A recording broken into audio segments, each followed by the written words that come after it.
तीर्थ नगरी पुष्कर में मेला मैदान में चल रहे सुप्रसिद्ध कथावाचक प्रदीप जी मिश्रा की शिव पुराण कथा के दूसरे दिन कथा में भारी जन समूह उमड़ पड़ा। दूसरे दिन भी भक्तों की भारी भीड़ देखने को मिली। भीषण गर्मी के अंदर भी भक्तों में काफी उत्साह का माहौल देखने को मिल रहा है।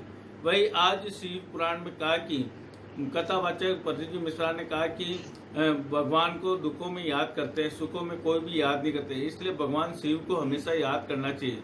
उन्होंने कहा कि शिव सबकी रक्षा करते हैं। इसके अलावा उन्होंने कहा कि आदमी हमेशा अपने अभिमान से गिरता है, आदमी को कोई नहीं गिराता है, जबकि जब आदमी अभिमान कर जाता है तो उसको उसका अभिमान ही उसको अपनी नजरों से गिरा देता है। इस अवसर पर जिला कलेक्टर भारती श्रीवास्तव जिला और एसपी चुनाराम जाट सहित कई आला अधिकारियों ने कथा स्थल की सुरक्षा व्यवस्था का जायजा लिया और उन्होंने प्रदीप जी मिश्रा का आशीर्वाद भी लिया। इस अवसर पर काफी संख्या में लोग मौजूद थे। मैं अनिल कुमार पासर, बदलता पुष्कर संपर्क।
भगवान ब्रह्मा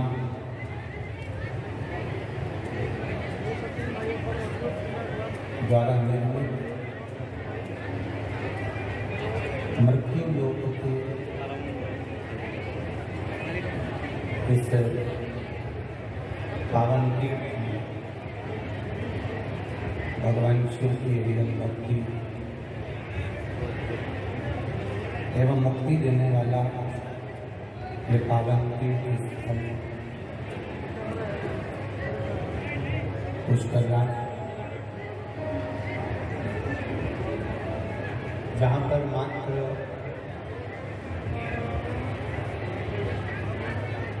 बैठकर भगवान की दो क्षण की भी अगर भक्ति करी जाती है तो उसका एक सुख हमारे जीवन में प्राप्त होता है। और तेरी कृपा बिना हिले एक भी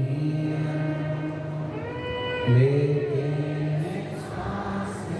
तेरी कृपा से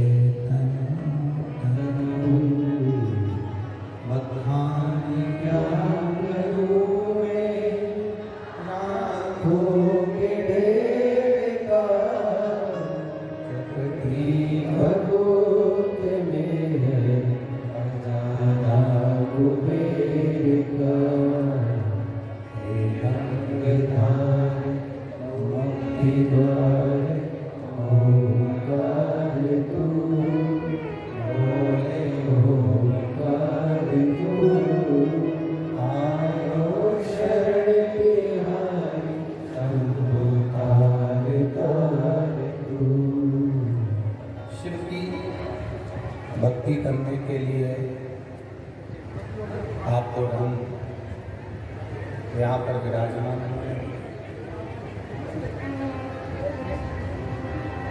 श्रावण का महीना है और भगवान नारायण से, भगवान शिव से और भगवान देवादिदेव महादेव से मिलन का ये वो स्थल है जहाँ पर का अनुभव हमारे जीवन में हो सकता। अभी तक आपने और हमने जितनी कथाएं श्रवण करी है, उन कथाओं में ये भूमि ब्रह्मा, विष्णु और महेश, क्योंकि यहाँ पर जो 3 झील हैं, 3 सरोवर जो यहाँ पर हैं, वो ब्रह्मा, विष्णु और महेश, इन तीनों की उपस्थिति को दर्शाते हैं। इन तीनों की उपस्थिति का दर्शन कराया। अब हमें परमात्मा को खोजना है कि परमात्मा मिले।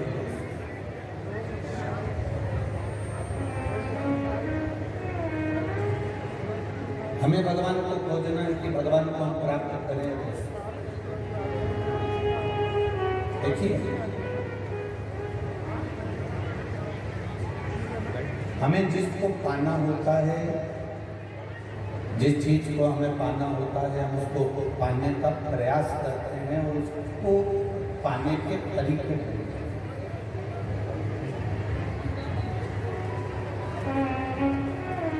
हम उसको पाने के लिए कुछ ना कुछ तरीका ढूंढा करते हैं कि वो हमको मिल जाए जिसकी हमें चाहत है। अगर व्यक्ति एक गाड़ी लेना चाहता है तो ये विचार करता है कि मुझे ये गाड़ी मिलेगी कैसे, मैं उसको प्राप्त कैसे, मैं क्या करूं कि ये गाड़ी मुझे प्राप्त हो जाए। वो सोचेगा कि मैं अपनी अंगूठी गिरवे रख दूं या मकान रखूं या मैं मेहनत करूं या मैं ऐसा कुछ ना कुछ ऐसा करूं जिससे मुझे ये गाड़ी प्राप्त हो, मुझे ये गाड़ी। हम किसी वस्तु को चाहते हैं, हम किसी को चाहते हैं, हम उसको चाहते हैं तो उसको पाने का प्रयास करते हैं और पाने का प्रयास अर्थात उसको पाने के लिए हम बहुत मेहनत करते हैं, बहुत प्रयास करते हैं कि कैसे भी वो वस्तु हमको मिल जाए, वो वस्तु हमें प्राप्त। नए नए तरीके ढूंढते हैं उसको पाने के लिए, नए नए तरीका ढूंढते हैं उस वस्तु को प्राप्त करने। जब आप बहुत मेहनत कर देते हैं, बहुत प्रयास कर लेते हैं, बहुत ज़्यादा चाहत आपकी बढ़ जाती है तो आपकी मेहनत रंग लाती है और वो वस्तु आपको प्राप्त हो जाती है आपकी मेहनत के बल पर। वो आपको मिल जाती है, वो आपको प्राप्त हो जाती है। जैसे किसी वस्तु के लिए आपने मेहनत करी और उस वस्तु को आपने आखिरी में पा ही लिया, उसी तरह जिस दिन आप मेरे देवादिदेव महादेव के लिए दिल से प्रयास करना प्रारंभ करोगे, उस दिन महादेव को भी आप प्राप्त कर सकते हो। उसको मिलने में देरी नहीं लगती, वो मिलता बड़ा जल्दी है बहुत, क्योंकि उसका नाम भोला है।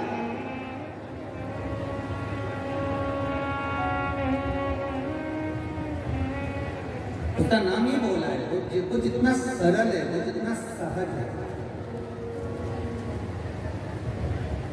तो उसको दुनिया के लोगों ने भले थोड़ा थोड़ा कठोर बता दिया, थोड़ा सा कर दिया, ये तो रुद्र है, ये तो क्रोध है, ये तो गुस्सा आता है, तो कोई ने कह दिया कि भगवान शंकर अकेले ही नहीं, शंकर भगवान के जितने रुद्र अवतार हैं, चाहे वो हनुमान जी हो, काल भैरव हो, चाहे वो नंदी हो, भृंगी हो, आदि आदि जितने भी हैं, कमल हो, बगला मुख हो,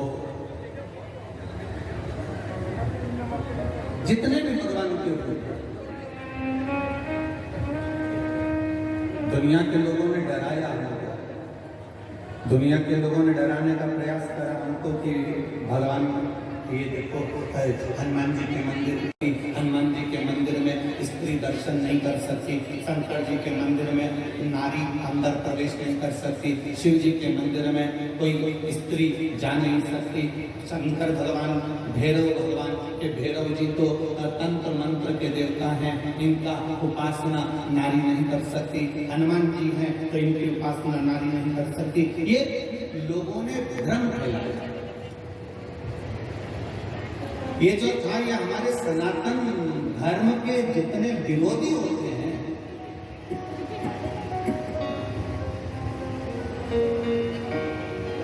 सनातन धर्म के जितने विरोधी हैं, सनातन धर्म का जितना विरोध करने वाले होते हैं, वो हमारे सनातन धर्म को तोड़ने के लिए यहीं से शुरुआत करते हैं। क्या शुरुआत करते हैं कि तुम मंदिर मत जाना, स्त्री मंदिर नहीं जाए, हनुमान जी के दर्शन मत करना, शंकर जी के मंदिर मत जाना, भैरव जी के मंदिर मत जाना, इनके मंदिर मत जाना, उनके मंदिर मत जाना, वहां जाने से ऐसा हो जाता है, भगवान को जल चढ़ाने से वैसा हो जाएगा, तो हनुमान जी का दर्शन करने से ऐसा हो जाएगा। ये हमारे सनातन धर्म के जो पूर्व से विरोधी चले आ रहे हैं, वो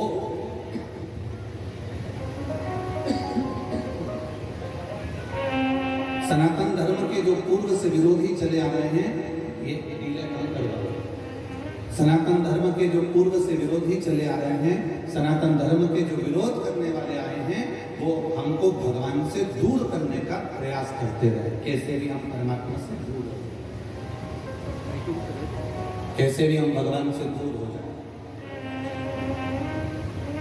और जब धीरे धीरे आप परमात्मा से दूर होते चले गए, भगवान से दूर होते चले गए, और भगवान से जब धीरे धीरे तुमने दूरी बना ली, परमात्मा से आप धीरे धीरे जब दूर होते चले गए, आपका मन सनातन धर्म से हटने लगा, सनातन धर्म से मन हटने लगा तो दूसरे धर्म में तुम्हारा मन जाने लगा। अब तुम्हें सनातन धर्म ठीक नहीं है।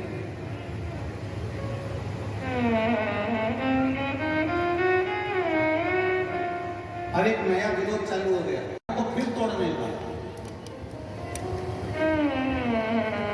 अब नए बेटा बेटी मंदिर जाना चालू कर दिए, करे कि नहीं करे? बोलो बोलो जम के बोलो, राजस्थान करे ना। छोटे छोटे बच्चे मंदिर जा रहे कि नहीं जा रहे? बेटा बेटी नवयुवक बच्चे मंदिर जा रहे कि नहीं जा रहे? पशुपति व्रत कर रहे कि नहीं कर रहे? एक लोटा जल चढ़ा रहे कि नहीं चढ़ा रहे? अब जब पूरे भारत में सनातन धर्म आगे बढ़ गया और लोग मंदिर जाना चालू कर दिए, तो फिर विधर्मियों ने एक नई चाल चलना चालू कर दी और एक दो हमारे सनातन धर्म के लोगों के कान में भरना चालू करा कि अब मंदिर में जाना तो ये ऐसे कपड़े पहनकर लड़की ना आए, वैसे कपड़े पहनकर लड़के ना आए, ऐसे वस्त्र पहनकर लड़कियां ना आए। उन्होंने चाल चलकर हमारे सनातन धर्म वालों को कह दिया। तो लोगों ने ये कह दिया कि मंदिर जाना तो ये इस कपड़े को पहनकर मत जाना। अब बताओ, ईमानदारी से बोलना, भोलेनाथ तुम्हारा कपड़ा देखता है कि तुम्हारा कलेजा देखता है? शिव कपड़े से कभी पसंद नहीं।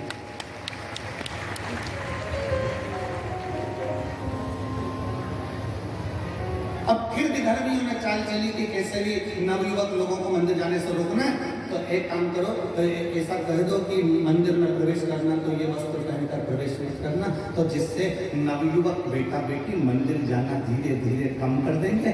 बूढ़े बूढ़े लोग ब्रह्मा जी का मंदिर दर्शन करने अंदर जाएंगे और जवान जवान बच्चे कह देंगे हम तो जीन्स पहने, हम तो टी शर्ट पहने, हम नहीं जा रहे, मम्मी तुम दर्शन करके जाओ। और ये बाहर बैठ के आराम से चाय पियेंगे, मंदिर के अंदर भी ये पाँव नहीं रखेंगे, और धीरे धीरे फिर भी धर्मियों की चाल पूरी सफल हो जाएगी और तुम्हें मंदिर से दूर कर दिया जाएगा और फिर इनको दूसरे धर्म में भेज दिया जाएगा। ये बड़ी बड़ी चाल है, छोटी मोटी नहीं है। और हमारा व्यक्ति हमारा होकर इस चाल को नहीं समझ पाता, और उन्होंने कह दिया हमारे मंदिर में साहब ये कपड़े पहनकर मत आना, तुम ये मंदिर में वस्त्र वाला पहनकर मत आना। भगवान कपड़े से कभी प्रसन्न नहीं हुआ। कपड़े तो रावण ने भी बदले थे, बोलो सही है कि गलत है? संत का चोला पहन लिया था। रावण ने उस संत के चोले को इतना बदनाम कर दिया, इतना बदनाम कर दिया कि कुंभ के मेले में आज सबसे पहले संत के चोले को ही पानी में धोया जाता है, उसके बाद भी साफ नहीं हो पाता है। वस्त्र से कभी परमात्मा प्रसन्न नहीं होता, कपड़े से कभी भगवान प्रसन्न नहीं होता। अगर मेरा भगवान, मेरा भोलेनाथ प्रसन्न होता है तो निर्मल मन सो मोहि पावा, मोहि छल छिद्र कपट ना भावा। ये आपके नूतन हृदय से परमात्मा की प्रसन्नता, परमात्मा की प्रसन्नता का भाव आपके हृदय से भगवान की प्रसन्नता। भगवान को ना तुम्हारा वस्त्र देखता है, ना भगवान तुम्हारी दौलत देखता है, ना भगवान तुम्हारा धन देखता है, ना भगवान तुम्हारा वैभव देखता है। भगवान अगर देखता है तो केवल तुम्हारे मन में जो भोलापन है, तुम्हारे मन में जो श्रद्धा समाई है, तुम्हारे मन में जो विश्वास जागृत हुआ है परमात्मा के प्रति, परमात्मा केवल वही देखता है। उसके सिवाय भगवान कुछ नहीं देखता। भगवान देखना ही। अरे भाई,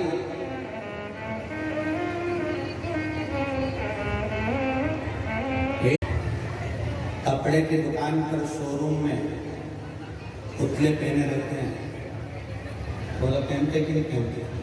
एक से बढ़कर एक कपड़े, कपड़े की दुकान में शोरूम में पुतले पहनते हैं, तो क्या पुतले को भगवान मिल जाता है?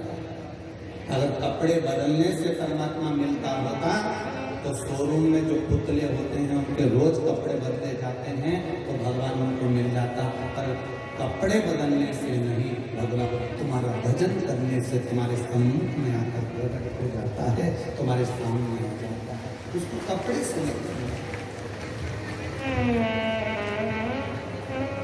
भगवान को पाने का तरीका ढूंढो।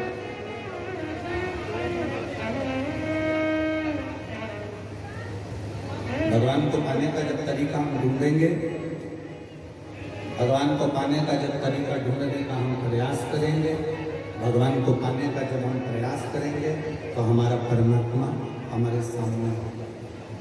किसी वस्तु को पाने का प्रयास करा, वस्तु मिल जाती है। गाड़ी को लाने का प्रयास करा, लोन ले लूं, मकान बनाने का प्रयास करा, लोन ले लूं, मकान बेच दूं, ये कर दूं, वो कर दूं। हम जिसको पाने का प्रयास करते हैं, उसको पाने के लिए उस वस्तु की चाह हमारे भीतर बढ़ जाती है और हम उसे पाने का प्रयास करते हैं। ऐसा प्रयास हमारे जीवन में हमें परमात्मा को पाने के लिए करना है कि कैसे हम हमारे भगवान को हमारा अपना बना सकें, कैसे मैं शंकर की हो जाऊं और शंकर मेरा हो जाए। ऐसा कोई प्रयास हमारी जिंदगी में करा जाए। हमारे भोला करने जाओ या शिवालय का दर्शन करने जाओ तो मुख से बोलना चाहिए। एक बार सब माताएं प्रेम से बोलो और जितने भाई बैठे हैं वो भी बोले, भोला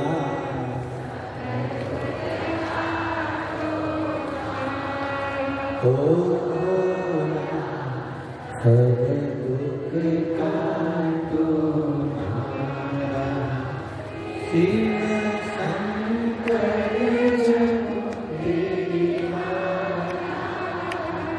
भोले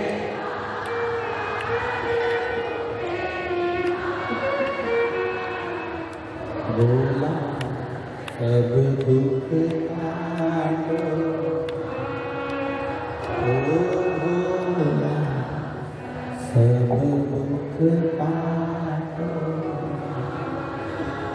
ये शिव की प्रार्थना शंकर भगवान को निवेदन, शंकर का निवेदन, शिव भक्ति शंकर भगवान से प्रार्थना अपने हृदय से, शिव से भी कहना अपने मन से भगवान शंकर का भजन। एक एक तत्व आया है, देखिए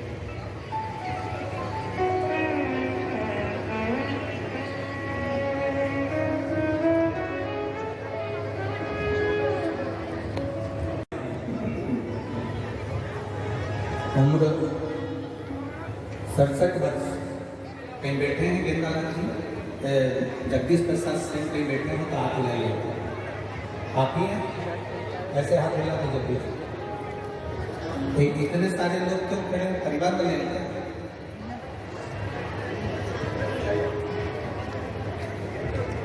एलईडी नहीं आ रही है। जगदीश जी से कौन है? आप ही हैं? अच्छा अच्छा, कैसे आते हैं आप? ऐसे आते हैं। एक बार वापिस आते लगे। एलईडी नहीं चल रही है क्या उधर?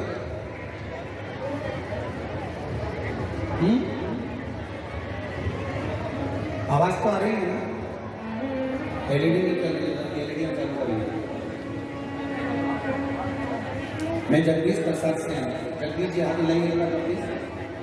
पुत्र गेंदालाल सेन, उम्र 67 वर्ष, निवासी पर्वत सर, जिला नागौर, राजस्थान। उस यज्ञ की सबसे बड़ी एक बात है कि जगत का तो कल्याण करने के लिए ब्रह्मा जी यज्ञ कर रहे हैं और कहीं ना कहीं उनके भीतर कुछ अंश में अहम समाहित हो गया।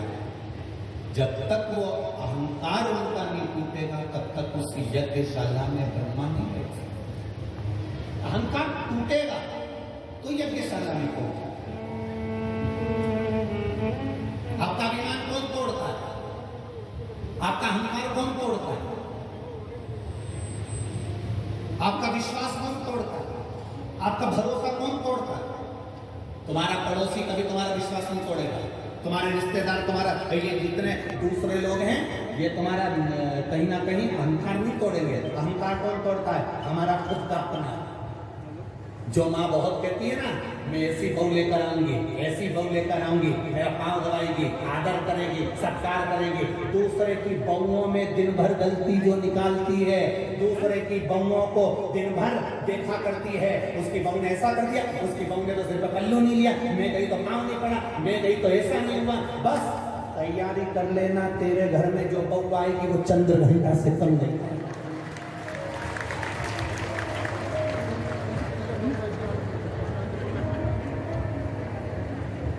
जो बहुत हमारे मालवा की भाषा में कहते हैं ना, जीजी ए राजस्थान वाली जीजी, हमारे उधर की भाषा में कहते हैं तो कहते हैं जो बहुत लंबी नाक लगाए ना।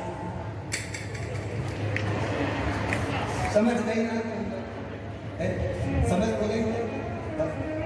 जो बहुत लंबी नाक लगाए ना, उसकी बहू तो ऐसी, मेरी बहन की बहू आई ऐसी आई, मेरे मामा के छोरे की बहू आई ऐसी आई। मैं तो बहू लाऊंगी तो ऐसी लाऊंगी, मैं बहू लाऊंगी तो मुझे तो रत्ती भर विश्वास, ऐसी बहू मुझे आएगी ना तो मेरी तो बिल्कुल नहीं बनेगी। और मालूम पड़े उससे 4 गुना जोर आई। और शादी के 2 महीना नहीं हुए और मायके में जाकर देखी, अब ये इतनी बोलती थी, अब ये चुप। बोले तो बोले क्या?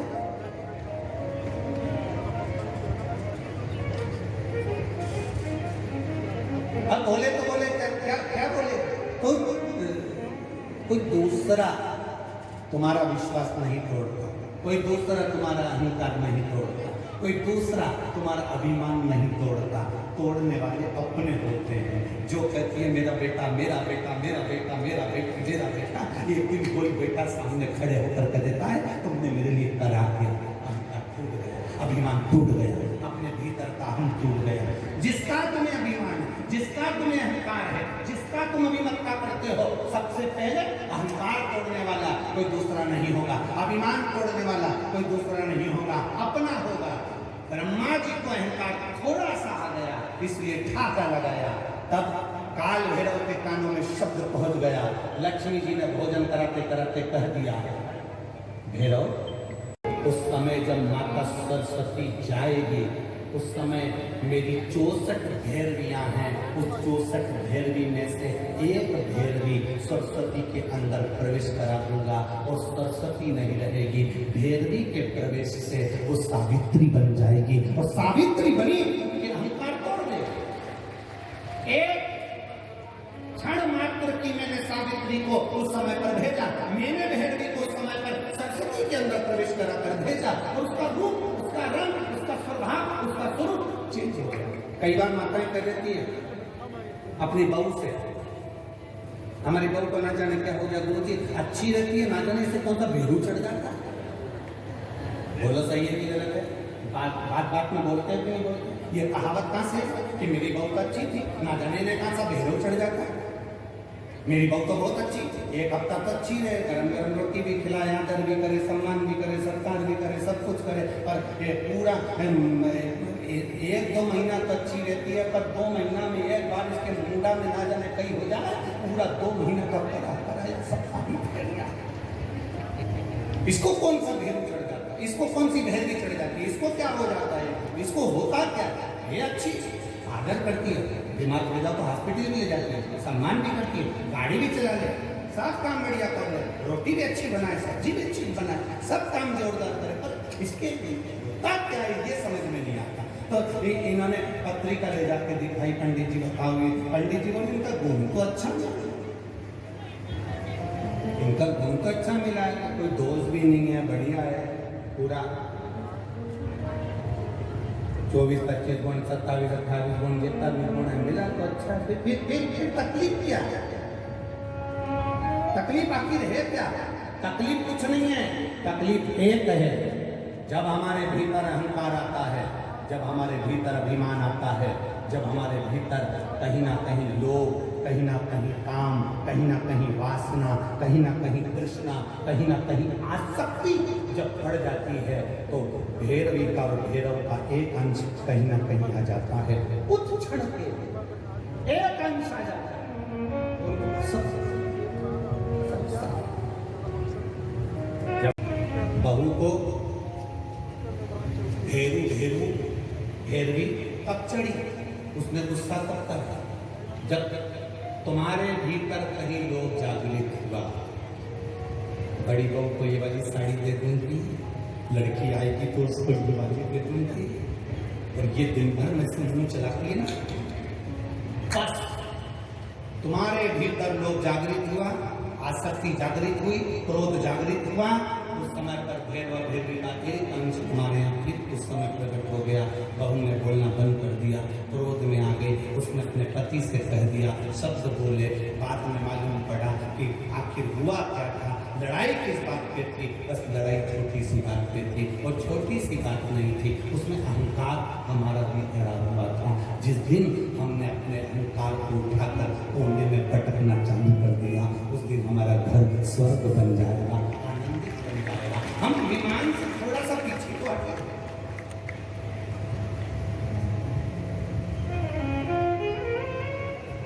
सब चाहते हैं मेरी बहू आए तो अच्छी आए। ये 3 मित्र पिकनिक करने के लिए गए, और 3 मित्र जब पिकनिक करने के लिए गए तो पिकनिक करने के लिए समोसा लिया, कचौड़ी ली, मालपुआ लिया, रबड़ी ली, सब लिया, बालूशाही ली, सब मैसूर पाक वगैरह सब लिया, और लेकर झोला, तीनों मित्र पिकनिक करने के लिए बगीचे में बैठते से उन्होंने बैग खोला, बैग खोलते से उन्होंने देखा कि इसमें खाने का तो सामान है, पर पानी की बोतल नहीं है और कोल्ड ड्रिंक की बोतल नहीं है, दोनों बोतल घर रह गए। अब इन्होंने विचार करा कि अपनी पानी की बोतल और कोल्ड ड्रिंक की बोतल कौन लेकर आए, तो इन्होंने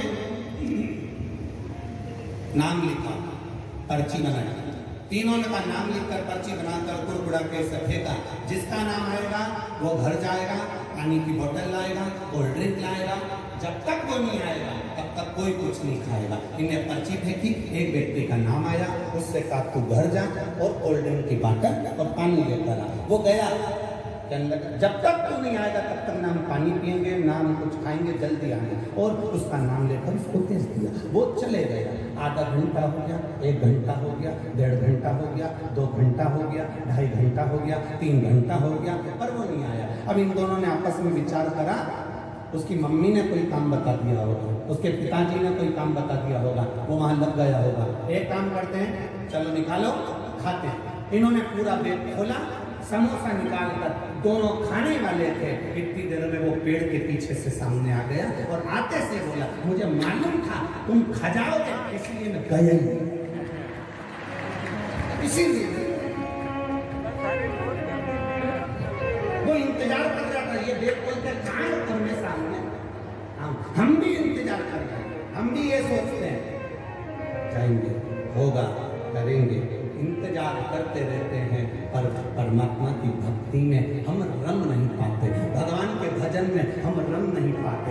अचानक समोसा निकला और वो पेड़ के पीछे से सामने आ गया। हमारी भी ऐसी आदत है, जब तक हमारे जीवन में तकलीफ नहीं आती, दुख नहीं आता, कष्ट नहीं आता, तब तक हम भी महादेव के मंदिर नहीं जाते। जब दुख तकलीफ कष्ट आता है तब मंदिर जाना चालू करते हैं। शिव पुराण कहती है, एक लोटा जल लेकर आप अभी से शिव की आराधना में लग जाओ, दुख तकलीफ तुम्हारे घर से कोसों दूर हो जाएगी, फिर वो तकलीफ नहीं आनी।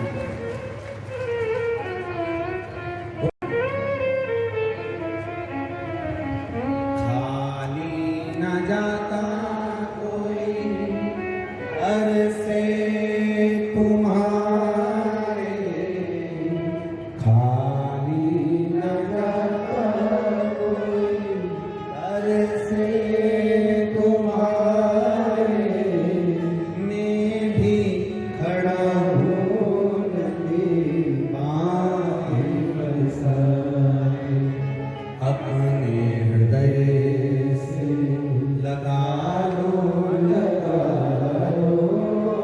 कि राजा हो, उठा लो। शिव की आराधना काल भैरव ने, जो सरस्वती माँ चली, जाकर उन्होंने देखा गायत्री बैठी हैं और उन्होंने अपना वही भैरवी का एक अंश आ गया, सावित्री के रूप में प्रकट हो गई और सावित्री बनकर उन्होंने उसी समय पर श्राप दे दिया, ब्रह्मा जी तुम्हारा मंदिर एक अंश।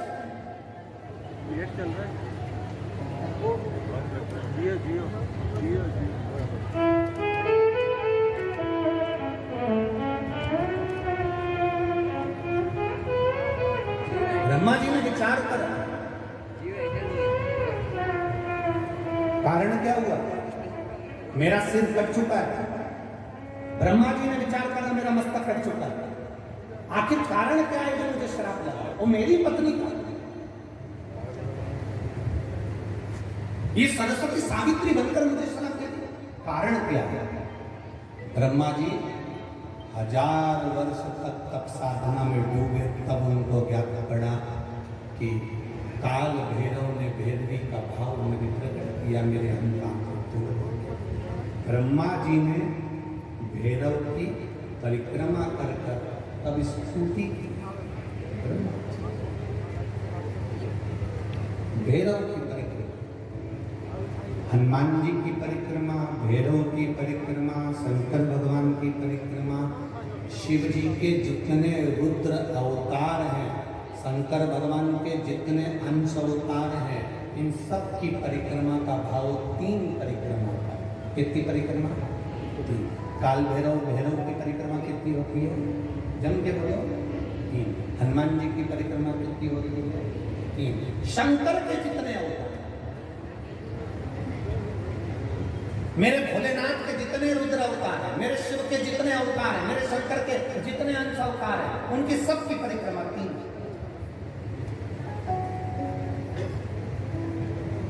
सबकी परिक्रमा।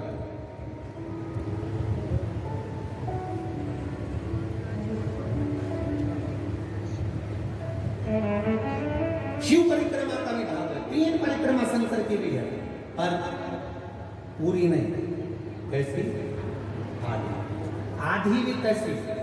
प्रत्येक शंकर की परिक्रमा का स्मरण होना चाहिए आपको। ये समझिए जरा, बहुत अच्छी तरह से आज कथा निकली है तो उसको समझ लीजिए,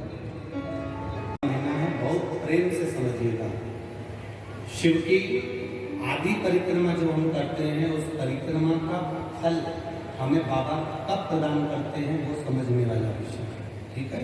ये शिवलिंग, ये जलाधारी, ये भगवान के चरणारविंद जहाँ गणेश, कार्तिकेय, अशोक सुंदरी है, उस स्थान का। अब मंदिर के बीच में गर्भगृह में ये शिवलिंग रखा है।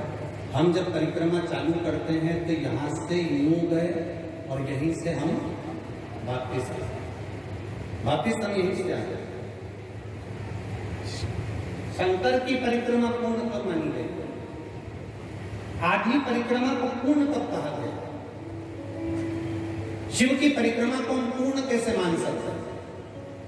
हम कहते हैं, हमारे शास्त्र कहते हैं कि शंकर की 3 परिक्रमा करो, या भगवान की 3 परिक्रमा करो, या देवता की 3 परिक्रमा करो। परिक्रमा का फल कब मिलता है? परिक्रमा का अंश फल कब मिलता है?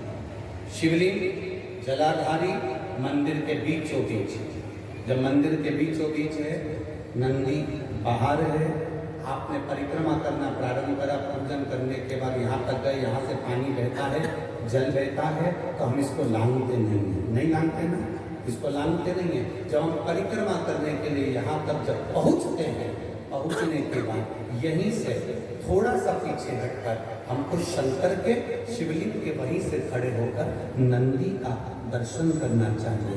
जब हम परिक्रमा कर कर वापिस लौटते हैं, नंदी का इस शिवलिंग के सम्मुख से जब बाहर बैठे नंदी का हम दर्शन करते हैं और वापिस अपनी जगह पर आकर खड़े होते हैं, तब हमारी परिक्रमा एक पूरी मान ली जाती है और उसका फल हमें प्राप्त होता है। उस परिक्रमा का फल, हमने शंकर भगवान की परिक्रमा करी, किसी ने कहा आदि परिक्रमा करो, हम यहाँ तक गए, यहाँ से लौटकर वापिस आ गए। उस परिक्रमा करते समय हमने नंदी का दर्शन एक बार भी नहीं करा। अगर नंदी का दर्शन नहीं करा तो उस परिक्रमा का कोई फल हमें प्राप्त नहीं हो सकता। उस परिक्रमा का कोई फल हमें प्राप्त नहीं। अब 3 परिक्रमा हमारा वर्णन किया, तो 3 परिक्रमा क्या करोगे? यहाँ वापिस आओगे, यहाँ वापिस जाओगे क्या? बोलो जल्दी, वापिस जाओगे क्या? नहीं। 3 परिक्रमा शंकर भगवान की जो वर्णन करी गई, यहाँ से चले, यहाँ पहुँचे, पहुँचने के बाद आपने यहाँ शिव जी का शिवलिंग के वहीं से नंदी का दर्शन करा, फिर वापिस पलटे, फिर नंदी का दर्शन करा, फिर पलटे, फिर नंदी का दर्शन करा। यहाँ खड़े होकर आप जब 3 बार नंदी का दर्शन कर लेते हो, एक ही परिक्रमा में 3 बार नंदी का दर्शन कर लेते हो, तो 3 परिक्रमा का फल प्राप्त हो जाता है और हमारा वो कार्य सफल हो जाता है। 3 परिक्रमा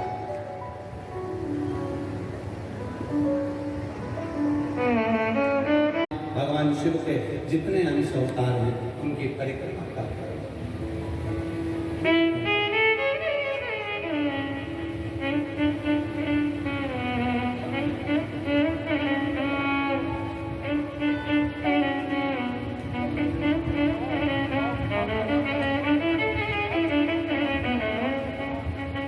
हरि सबका ये कल्याण करते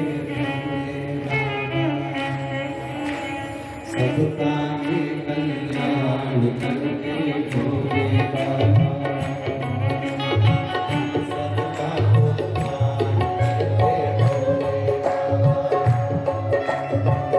सबका उद्धार करके भोले बाबा, हम सबका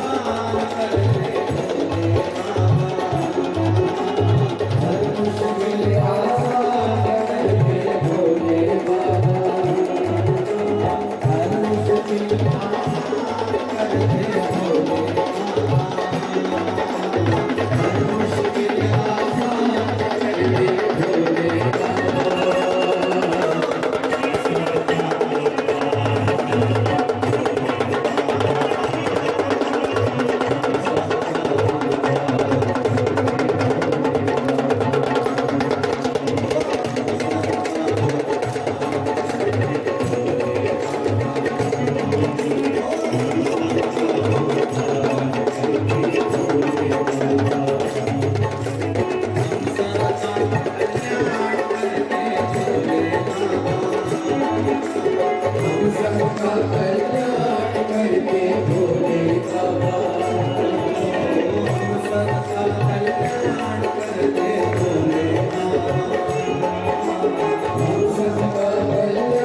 करके भोले बाबा,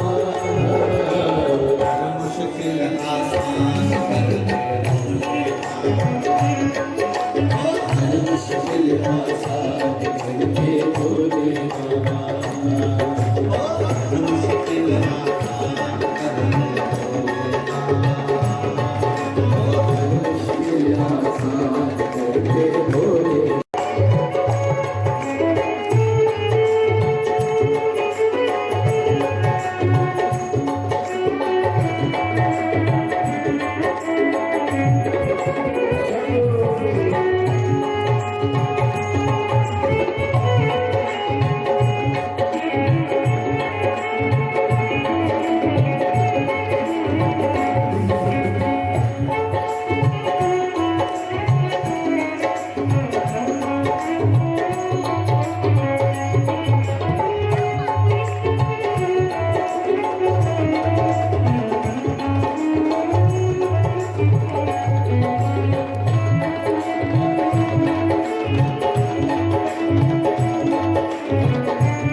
करवाते दौड़ की पूज्य गुरुदेव का आगमन हो चुका है। सुंदर गुरु वंदना, सुंदर गुरु वंदन हम सभी श्रवण करेंगे। जय जय श्री राधे, हर हर महादेव, श्री शिवाय नमः।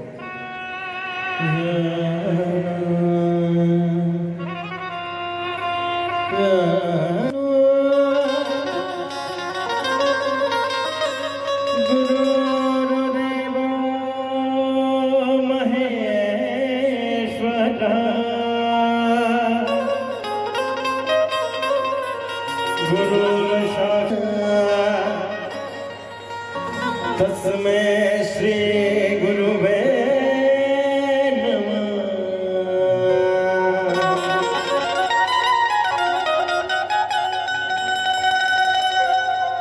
गुरुदेव दया करके मुझको अपना लेना।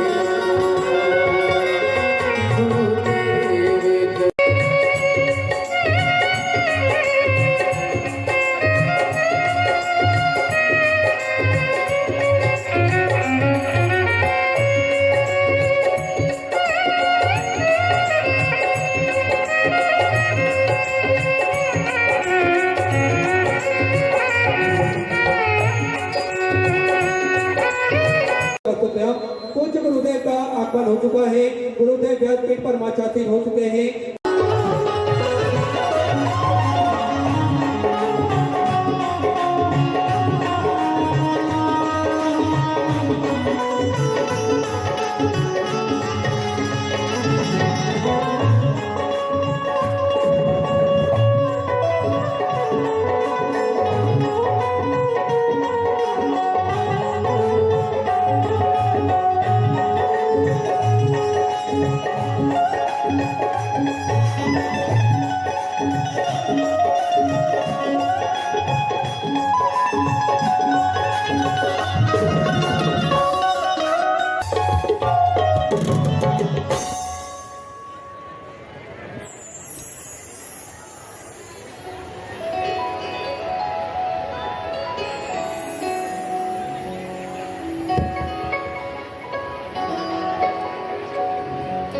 वक्रतुंडी महाकाय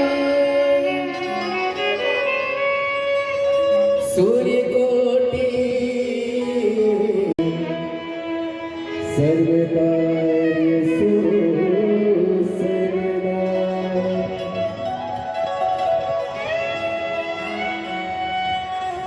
तेरी जय हो गणेश, तेरी जय हो गणेश, तेरी जय हो गणेश, तेरी जय हो गणेश, तेरी जय हो गणेश, तेरी जय हो गणेश।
Thank you.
शिवाय